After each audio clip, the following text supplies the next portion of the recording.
Every day આપણે આપણી સુંદર મજાની લાઈફને સ્પોઇલ કરીએ છીએ. ખબર છે કઈ રીતે? Let me so you practically. Suppose કે આપણી લાઈફ છે બ્યુટીફુલ. હવે કોઈ પણ વ્યક્તિ આવી અને આપણા વિશે કંઈક પણ ખરાબ બોલે છે, યા તો આપણી ફિલિંગ્સની વેલ્યુ નથી કરતા, આપણને ડિસરેસ્પેક્ટ કરે છે, ઓલવેઝ આપણને ઇગ્નોર કરે છે, ત્યારે આપણી લાઈફને આપણે ખરાબ કઈ રીતે કરે છે તે આજે હું તમને બતાવું. એણે મારા વિશે હું કીધું જ શા માટે?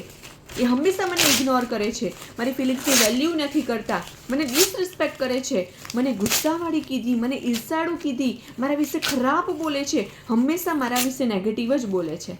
સી અવર લાઈફ કેવી કરી નાખી આપણી લાઈફને યુઝલેસ. આપણી સુંદર મજાની લાઈફને આપણે સ્પોઇલ કરી દીધી. કોઈ પણ વ્યક્તિ આવીને આપણા વિશે કંઈ પણ બોલે છે, એનાથી આપણી વેલ્યુ નક્કી નથી થતી. આપણે કોઈકના માટે શું વિચારીએ છીએ, આપણા વિચારો શું છે, આપણાથી વિશેષ બીજું કોઈ નથી જાણતું હોતું. આપણો પ્રોબ્લેમ એ નથી કે આપણામાં કમી છે, આપણો પ્રોબ્લેમ એ છે કે આપણે સામેવાળાની નજરથી આપણી લાઈફને જોતા થઈ ગયા, અને માટે જ કોઈક આવીને આપણા માટે સારું બોલે છે તો આપણે ખુશ થઈ જઈએ છીએ, અને કોઈ પણ આવીને આપણા વિશે ખરાબ બોલે છે તો આપણે દુઃખી થઈ જઈએ છીએ.